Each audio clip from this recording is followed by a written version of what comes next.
absolute banger. Coming up this weekend, we have the former title challenger. He rocked the champ, and we don't really see that very often. It is Gilbert Durinho Burns representing Sanford MMA. Is Kamaru Usman giving him some tips for this fight? He is. All dominance, guys. We have Khamzat Chimaev, Boers, making the return. This guy is the most dominant fighter that we currently have on the UFC's roster. Nobody has even given him an ounce of an issue, whether that be John Phillips, whether that be Gerald Mearshart, whether that be Li Jingliang, any stop in between. Reese McKee. It hasn't really, well, see how I didn't mention Reese McKee because there wasn't a shred of an issue in that fight. But for Khamzat Chimaev, whether at 185 or at 170, I've never seen this dominant of a fighter make this big of a leap in competition and just continue to have success.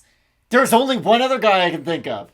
Justin Willis went from fighting Chase Sherman to Mark Hunt. I know that's a weird one, but you just said that and made me think of it. So that's the only other one I can think of, but you're 100% right. Big, pretty go home. But in this instance, for Chimaev, he's been cross-training. He's been working out in the States. He's been working out at All-Stars. He's had this weird budding bromance with Darren Till where Khamzat's ways of wrestling have hopefully rubbed off on Darren Till, and Darren Till's accent has rubbed off on Khamzat Chimaev. So it's an interesting fight, especially for the Florida crowd. And we've seen Gilbert Burns fight in Florida before. We've seen him make the trip from the Miami area, Miami adjacent area, over with Sanford up to Jacksonville in some fights. So for Burns, again, this is the craziest thing.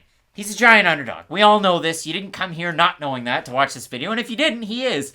He's only lost 4 times. Once against Kamaru Usman. Once way back against Dan Hooker in 2018 where, listen, the weight cut wasn't going all that good, but he did lose that fight. He also lost to Michel Prazeres, the biggest guy ever, old tractor. And he lost to Rashid Magomedov as well. Decision, or he got decision by Prazeres, finished by Hooker, and then the finish by Kamaru Usman. Prazeres means way more in my MMA mind than I think anybody out there realizes. Prazeres out-wrestled Gilbert Burns, completely out-grappled him in their fight. These are known facts, you can go back and watch it. Gilbert Burns is one of the best grapplers in the world. These are another thing that is a proven fact we can all agree to.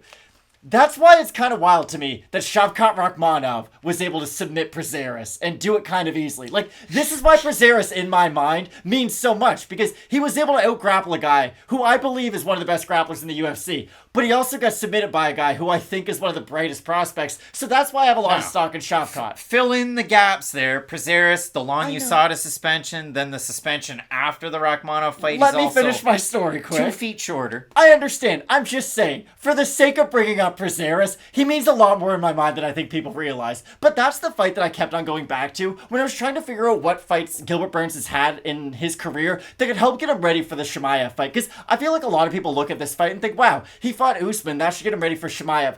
Not really, though, because Usman's a very interesting case. He has this, Hall of Fame grade wrestling in his back pocket, but at least as of late, he has been a boxer in the majority of his fights. And I know the boxing gets opened up because the threat of the wrestling, and Usman's not genuinely a great boxer. He would not beat boxers in boxing. But because he's such a dominant wrestler, it opens up that part of his game. Chimaev's, not that he's the opposite side of that, but he relies on his wrestling a lot more. He can box and he can strike. Go back to the Gerald Mearshart fight.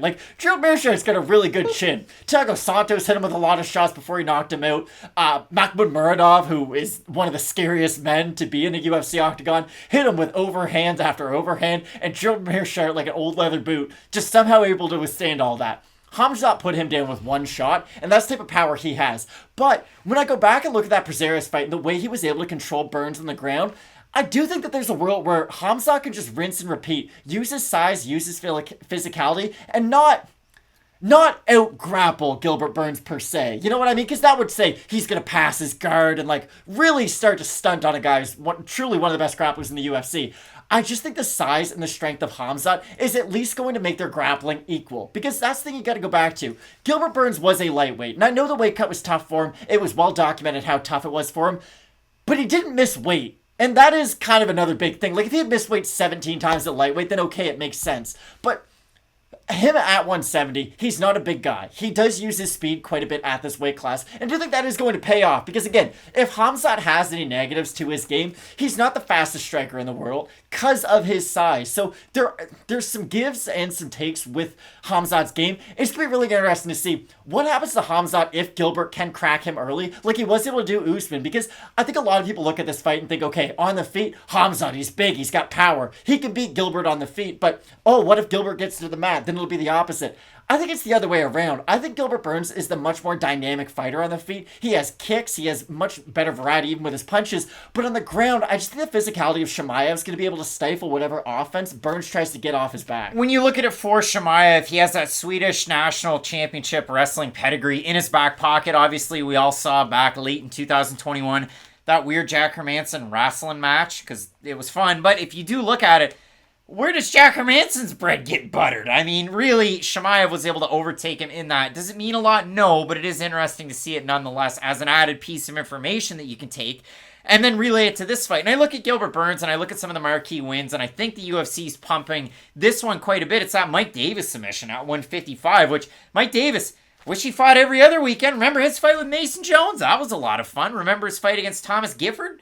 That wasn't fun for Gifford, but a big win for Gilbert Burns there. Then he moves up to 170, fights Aleksei Kunchenko, who had defenses or good enough offensive wrestling with M1 Is Global. Kunchenko a poor man, Chimaev? No, not really. Kunchenko was just bad in the UFC, but Fair. Burns grinds it out, gets the win there. He beats Gunnar Nelson, and he looked really good in that fight. He looked great against Damian Maia with the striking, the Patrick Waugh, like we're putting our hands up, and then he just, hammers away. He beats Tyron Woodley. Complete performance. He did look very good in that fight. Everything.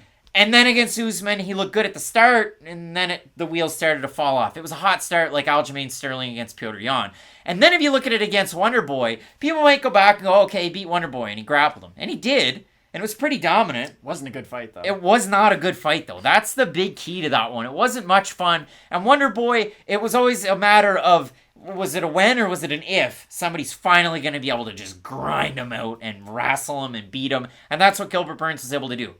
He's not going to do that against Khamzat Chimaev. He's not. I don't see him taking Chimaev down unless Chimaev absolutely blows his load in the first round and has no cardio to no leg to stand on in a second round and a third round.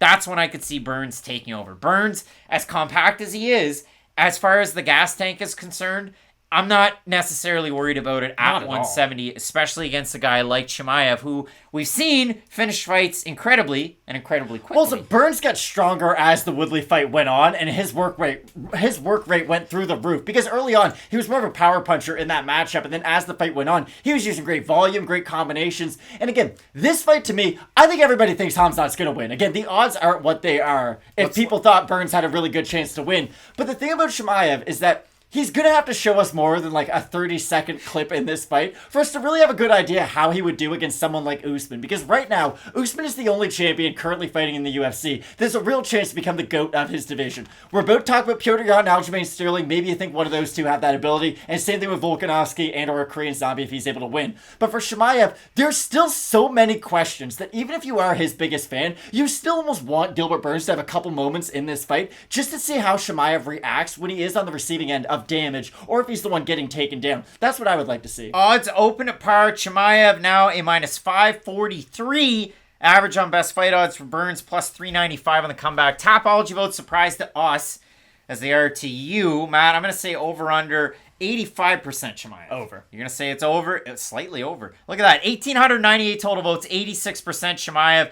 8% by decision, 13% by submission, 73% by knockout. For the 14% that have Gilbert Burns, it's like one of those lifesaver popsicles. 40% decision, 30% submission, and the rest by knockout. Matt, again, it's one of those ones.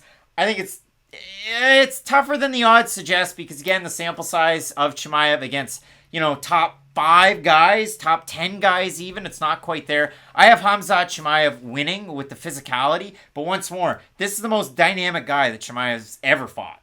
Okay, I think Chimaev is going to win, but this is not hot take time. Who do you think of the top 5 gives him the hardest matchup, though, other than the champ? Like, for me, I think Leon Edwards is a really hard matchup for him because he can keep distance. He's not the, like, craziest guy to where he gets on the inside and will just start winging bombs. He's someone who can stay technical throughout a really long fight. So that's sort of who I think of as to a guy who's in the top 5 and is established, who might be able to give Chimaev a tough fight. Like, you didn't get time to prepare for this. I'm just curious, like, who do you think could give him a tough fight before he fights Usman? Covington, we've seen get hit and cracked against Usman, hit and cracked against Masvidal's last time out there. But, again, when it comes to wrestling being such a good game of Chimaev and the fact that Covington has cardio, he could fight 15 rounds in MMA and just wrestle, and he'd still be fresh. So, for that reason, I would say Covington, the champ, Edwards. But then, when you look at the rest of the guys, it's tough. You know me, though. I want Shavkat Rakhmonov to fight Khamzat Chimaev. I genuinely think they're in the same, like, tier.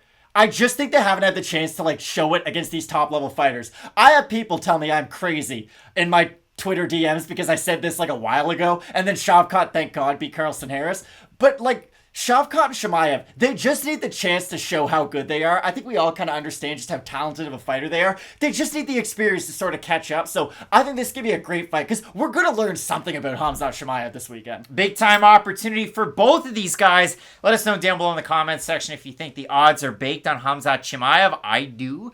But both of us going with Sweden's own Chimaev in this fight. Big time opportunity for both of these guys to springboard for Burns, maybe into another title shot for Chimaev. Maybe he's able to surpass everybody that's ahead of him in that line and get that opportunity next. It'll be an interesting one nonetheless, and the 2 title fights left on the card that you're not going to want to miss, so keep it locked in with Fight Night Picks. We always say, let's get into it.